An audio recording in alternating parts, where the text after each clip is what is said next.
Oke, di awal cerita kita diperlihatkan seorang pemuda yang baru saja terbangun di sebuah kandang kuda. Sambil kebingungan kenapa dia tiba-tiba ada di sana. Dia pun menyadari kalau sebenarnya dia sebelumnya mencoba untuk bermain game baru. Setelah dia mengetahui kalau dirinya berada di dalam game, lalu dia pun mencari item yang sudah dia persiapkan sebelumnya, yaitu pedang dan cincin. Setelah dia memakai dan mengambil barang miliknya, dia pun langsung bergegas keluar dari kandang kuda tersebut dan berharap akan segera bermain game yang fantastis tersebut. Oke, kita perkenalkan dulu MC kita yang bernama Meikyo atau Meiko. Ya, kita panggil Meiko aja, oke? Biar nggak sulit-sulit. Namun, apa yang dia lihat setelah dia keluar tidak sesuai dengan ekspektasinya. Di sana hanyalah sebuah desa dengan pemandangan yang sangat indah dan penduduk yang ramah dan bahagia. Namun, di saat dia memikirkan hal tersebut, tiba-tiba ada sekelompok bandit yang menyerang desa tersebut. Mekio yang melihat itu pun langsung terkejut sambil bersembunyi.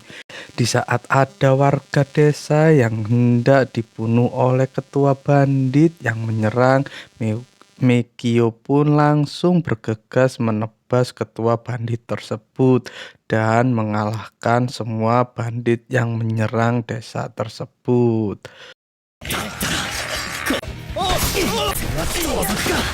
Setelah membunuh para bandit-bandit itu, Mekio pun diundang oleh kepala desa. Kepala desa juga memberitahukan kepada Mekio bahwa rampasan perang yang didapatkan akan diberikan kepadanya. Di saat Mekio melihat ikat kepala yang pernah dipakai oleh ketua bandit, berbeda dengan apa yang ada di sana, dia pun bertanya kepada kepala desa. Kepala desa yang mendengar itu pun lantas menyuruh seluruh warga desa untuk mencari orang yang telah mencuri ikat kepala tersebut. Selesai melihat barang-barang rampasan, Mekio pun langsung beristirahat karena dia merasa lelah. Setelah dia berbaring dan ingin segera lock out, tiba-tiba dia menyadari kalau dirinya tidak bisa keluar dari game tersebut. Setelah mencoba beberapa kali dan tidak bisa keluar, Megio pun lantas menyadari kalau dirinya memang tidak bisa keluar dan dia juga menyadari kalau dirinya memang berada di dalam game, yaitu seperti nyata.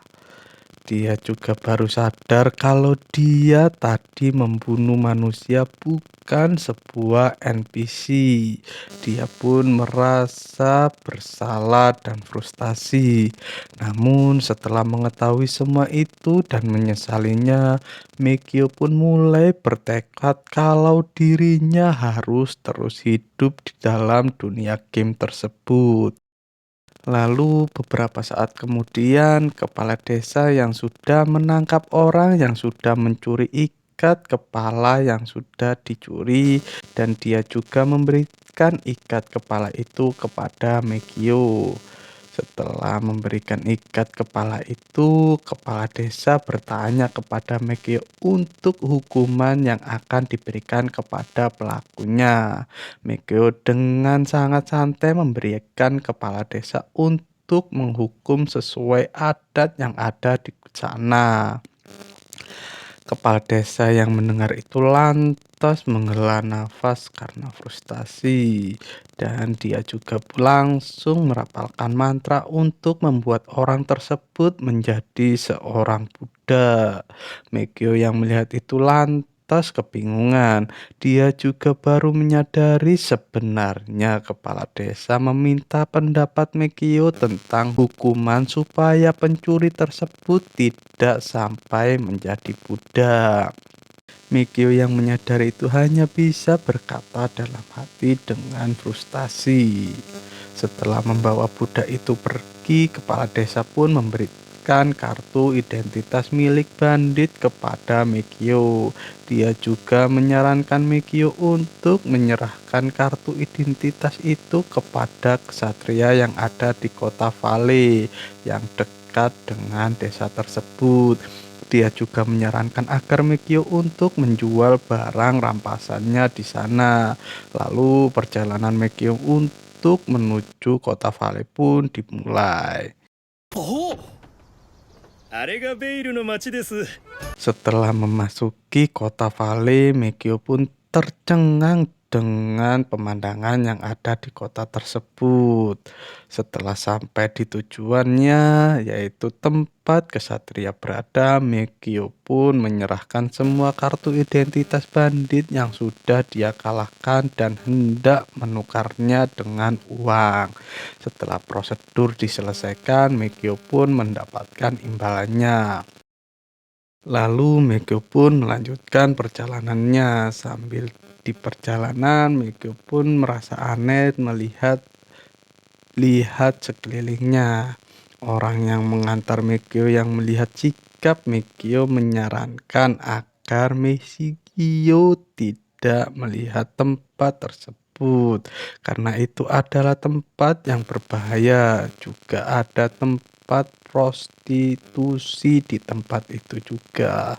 Mikio yang mendengar itu adalah tempat prostitusi, dia lantas langsung mengalir otaknya, ya kan, sebagai lelaki ya. 娼婦の館にものめくるめく感のワールド。 Dan tidak terasa mereka berdua pun sampai di tempat tujuan terakhir. Lalu mereka pun memasuki tempat tersebut yang ternyata itu adalah tempat jual beli para budak. Setelah menyelesaikan transaksi, orang yang mengantarkan Mikio pun pergi untuk kembali ke desa. Mikio yang melihat itu hanya bisa menyadari kalau dirinya kini hanya sendirian di tempat yang sangat asing dan tidak dia ketahui. Di saat dia meratapi hal tersebut, orang yang sebelumnya bertransaksi dengannya yang bernama Alan memanggil dirinya. Dia juga meminta agar Mikio untuk memasuki ke kediamannya lagi. Setelah mereka masuk, tanpa basa-basi, Alan menyarankan agar Mikio untuk membeli budak miliknya. Dia juga memberitahukan kepada Mikio kalau di tempatnya juga menjual budak untuk enak-enak. Ya kan, enak-enak. Langsung traveling dong pikirannya sang MC kita, lur ya kan ya. お、それってつまり。 Setelah membantah pemikiran itu, tiba-tiba ada pelayan budak yang mengantarkan minuman dan yang pasti memiliki boba yang sangat bagus.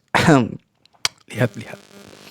Dan Mikio pun hanya bisa melihat barang bulat tapi bukan tekad yang bergoyang-goyang layaknya. Apa itu? Setelah melihat reaksi Mikio, Alan pun memberitahukan kepada Mikio kalau itu adalah budak yang ia rekomendasikan kepada Mikio. Dia juga memberitahukan kepada Mikio kalau budak tidak akan menghindari majikannya dan budak tanpa pemilik akan menjadi bandit kalau budak itu tidak diberikan kebebasan secara langsung oleh sang pemilik. Lalu mereka pun mengobrol dengan sangat serius tentang hal tersebut. Tak lupa dia juga mengilustrasikan tentang tangguhnya budak barusan karena sebagai Wolfkin. Di akhir percakapannya, Alan juga memberitahukan kepada Mikio kalau budak tersebut tersebut menyetujui akan melakukan enak-enak. Waduh, traveling lagi ある dong. の？ 彼女は主人の相手となることを了承して Dan nama budak tersebut adalah Roxanne. Roxani, ya kita panggil Roxanne. Semakin banyak Alan menjelaskan, semakin kemana-mana pikiran sang MC kita, lur. Tanpa pikir panjang, Mikio pun bertanya harganya. Namun setelah mendengar harganya yang sangat mahal, Mikio hanya bisa menghela nafas. Lalu percakapan mereka pun disudahi karena Mikio tidak memiliki uang untuk membelinya.